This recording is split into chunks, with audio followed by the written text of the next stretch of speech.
Bom dia. Antes de mais, posso-vos pedir para me dizerem bom dia de volta, só para eu ter assim um bocadinho de warm welcome. Bom dia. Isso foi muito fraquinho, preciso de um bom dia assim mais enérgico. Bom dia. Bom dia. Então, eu fui convidada para falar sobre um tema que me é muito caro, a criatividade. Eu faço parte do grupo de pessoas que trabalham diariamente nas indústrias criativas, ou nas chamadas indústrias criativas, em particular no setor das artes visuais. Eu sou artista plástica. Eu sempre quis ser artista. Aos 8 anos de idade, ganhei um concurso de desenho do Jornal de Notícias. O objetivo do concurso era premiar a criança que fizesse o melhor desenho de uma caravela portuguesa. Muito mais do que a alegria que sentia ao vencer o concurso, lembro-me da felicidade que sentia sempre que desenhava. De certo modo, sempre soube que queria ser artista, porque a minha forma de me expressar e contar histórias passava sobretudo pelo desenho. Era a minha forma de comunicar. De acordo com o Sir Ken Robinson, que o público das TED Talks sabe bem quem é o Sir Ken Robinson, autor britânico e campeão de audiências das TED, todas as crianças são criativas e, à medida que vão crescendo e seguindo o seu percurso escolar, vão matando essa criatividade. Quem daqui levanta a mão se não desenhava quando era criança? E agora vamos levantar a mão quem desenhava quando era criança. Nós vamos deixando de desenhar à medida que vamos crescendo, porque nos vão sendo incutidos um conjunto de preconceitos sobre o desenho, sobre a nossa forma de nos expressarmos. Por isso o Sir Ken Robinson diz: "We grow out of creativity." Esta fotografia do Dr. Sheldon Cooper, personagem central da série A Teoria do Big Bang, da qual eu sou uma grande fã, que representa um físico teórico, está neste documento porque ele partilha várias ideias e preconceitos com o meu pai. Na série, o Dr. Sheldon Cooper veicula uma ideia partilhada por muitas pessoas de que existe uma hierarquia de saberes em que uns são decisivamente mais importantes do que outros. Nesta hierarquia, as ciências estão acima das letras e, por sua vez, estão muito acima das artes. Existe até um episódio da série televisiva onde o Dr. Sheldon Cooper verbaliza o seu desdém pelas disciplinas relacionadas com as letras e a história, mas as artes, essas então, são quase infra-humanas. Ora, o Dr. Sheldon Cooper é uma personagem composta por vários elementos que integram caricaturas da sociedade contemporânea. Existe um pouco do Dr. Sheldon Cooper em cada um de nós. E no meu pai, com certeza. Quando decidi que agrupamento seguir no ensino secundário, o meu pai não conseguia entender o porquê de uma aluna com boas notas, que poderia escolher qualquer agrupamento, escolher justamente o agrupamento 2, curso de artes visuais. Ora, escusado será dizer que passou os 3 anos seguintes a tentar demover-me de ingressar numa faculdade de belas artes. E devo dizer que conseguiu. Em 1998, iniciei a minha licenciatura em arquitetura.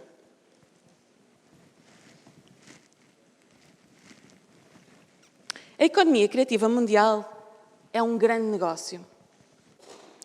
Hoje em dia, museus como o Louvre, em Paris, e o Tate Modern ou o Tate Britain, no Reino Unido, em Londres, recebem milhões de visitantes anualmente.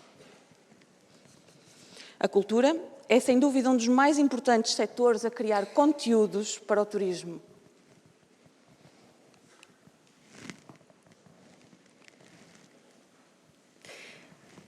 Há já muito tempo que defendo que a economia criativa é a chave para o crescimento económico. Existe uma relação direta entre a riqueza, a inovação e a competitividade de uma nação e a criatividade.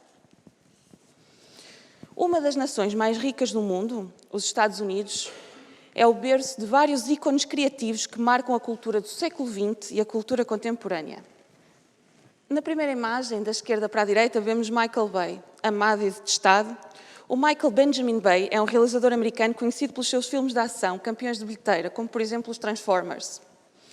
A seguir, o Andy Warhol, um artista plástico americano que se tornou a mais importante figura associada ao movimento artístico pop art. Depois, a EA, Electronic Arts, empresa americana de videojogos que publicou jogos campeões como o FIFA, o Madden NFL, o NHL, o NCAA Football, etc. E, por último, uma pessoa de quem eu sou uma grande fã, o Stan Lee, escritor, editor e produtor de banda desenhada e chairman da Marvel Comics. Criou, em colaboração com vários artistas, o Spider-Man, o Hulk, os Fantastic Four, o Thor e o X-Men. Dentro das chamadas indústrias criativas existem 11 indústrias-chave que foram identificadas pela Unesco e pela agência de consultoria EY. As artes visuais, as artes performativas, a rádio, a música, os livros, os jornais e revistas, cinema, televisão, arquitetura, videojogos e publicidade. De acordo com os dados fornecidos pela Unesco e pela agência EY, as economias criativas deram emprego a cerca de 30 milhões de pessoas em todo o mundo e geraram uma receita de 2,25 trilhões de dólares em 2015, que correspondem a 3% da riqueza mundial em 2013. Este valor é substancialmente superior às telecomunicações globais, que geraram 1,75 trilhões de dólares, e significativamente maior do que o PIB da Índia, da Rússia ou do Canadá. Chamo a atenção para o número 2, do qual eu faço parte, as visual arts, as artes visuais. É o segundo maior no setor, mas é de todos o que gera mais emprego.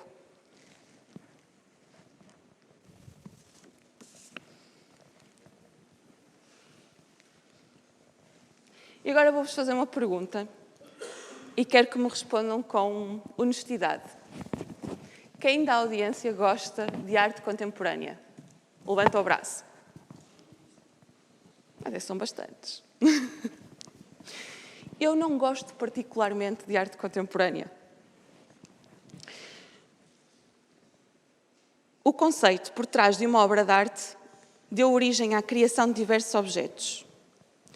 Quando o artista pop americano Andy Warhol criou uma obra com vários quadros, com a repetição de impressões de uma embalagem enlatada da Campbell's, este conceito deu origem à criação de inúmeros objetos comerciais, utilizando esta imagem inicialmente criada pela marca Campbell's: canecas, bolsas de senhora, robôs.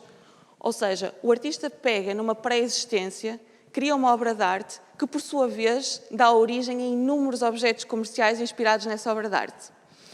Entramos num ciclo que quase não sabemos o que nasceu primeiro, se foi a galinha, se foi o ovo. O artista utilizou a imagem e o objeto pré-existentes e criou apenas um novo conceito em torno deste objeto. Como resultado, surgem inúmeras ramificações comerciais resultantes desta conceptualização. O que é a criatividade? Este é o meu take sobre aquilo que é a criatividade. Excelentes ideias que outras pessoas tiveram primeiro.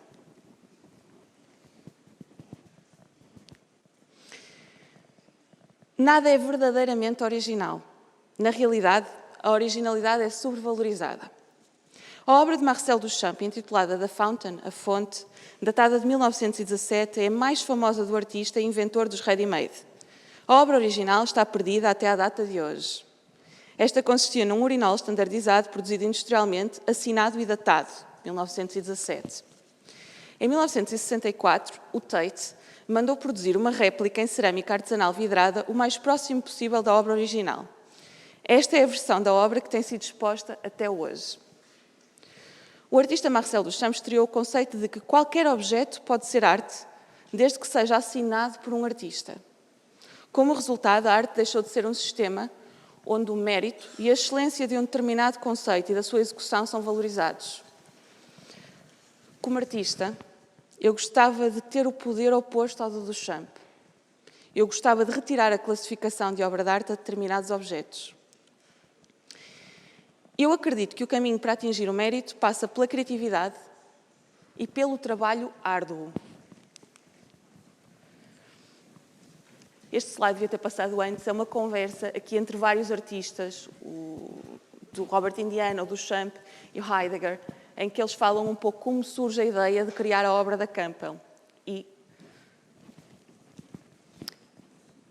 outra coisa interessante é que é a nossa história, obviamente, e o género, as questões do género. Ser uma artista mulher traz uma grande desvantagem. Traz uma desvantagem histórica, porque existe todo um conjunto de artistas homens consagrados e muito poucas mulheres, tem a ver com a nossa história, e traz uma desvantagem mesmo na atualidade, porque resultado da sociedade que nós próprios criamos, a maior parte dos milionários do mundo são homens e são os compradores de arte contemporânea e de arte em geral, e, portanto, são um público mais interessado, muitas vezes, em obra criada por outros homens.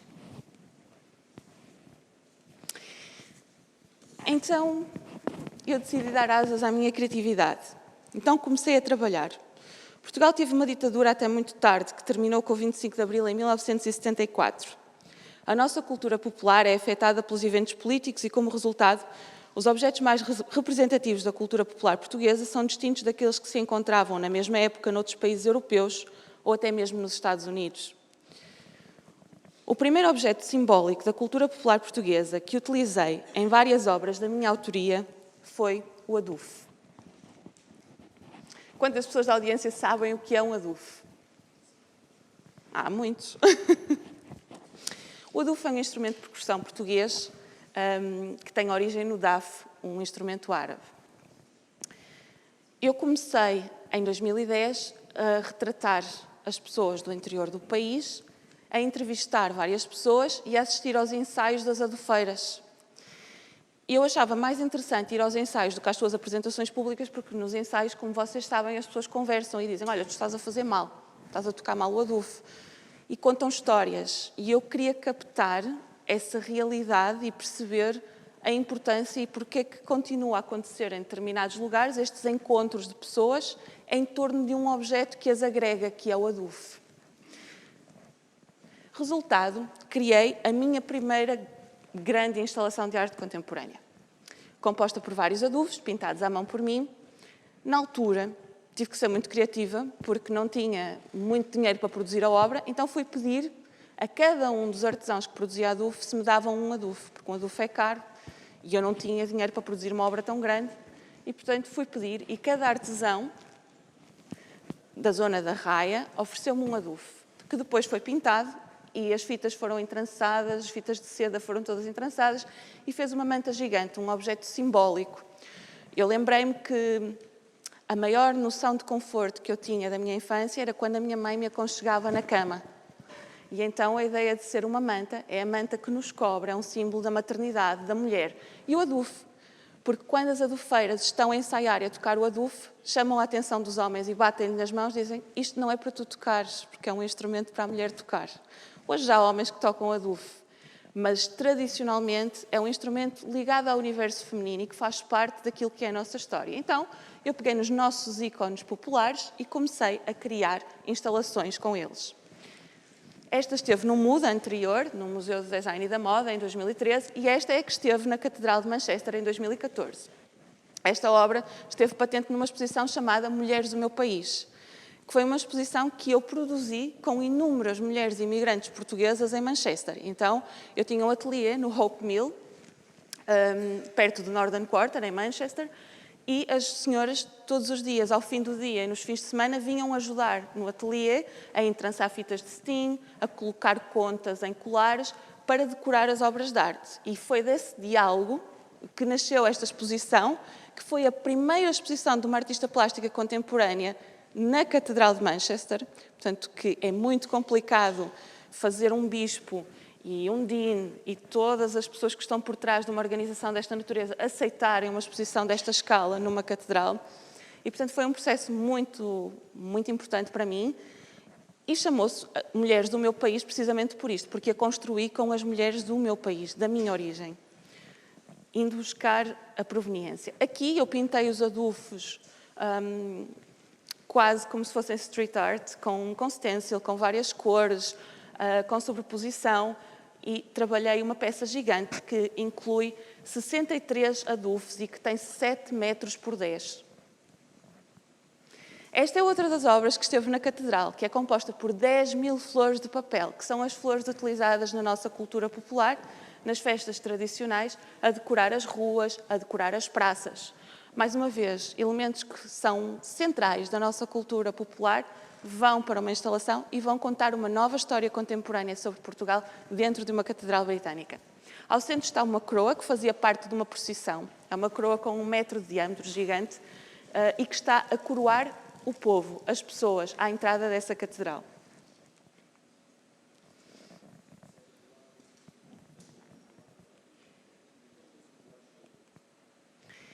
Aqui outra das obras que esteve patente nessa exposição, Enlightenment, que todas as fiadas de contas de cristal foram trabalhadas por mim com as imigrantes portuguesas no ateliê. A obra é toda em ferro, metal e vidro.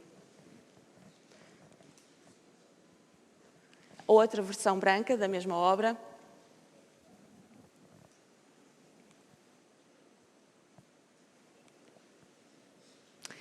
Resultado desta exposição. Esta exposição foi a exposição mais visitada de sempre na cidade.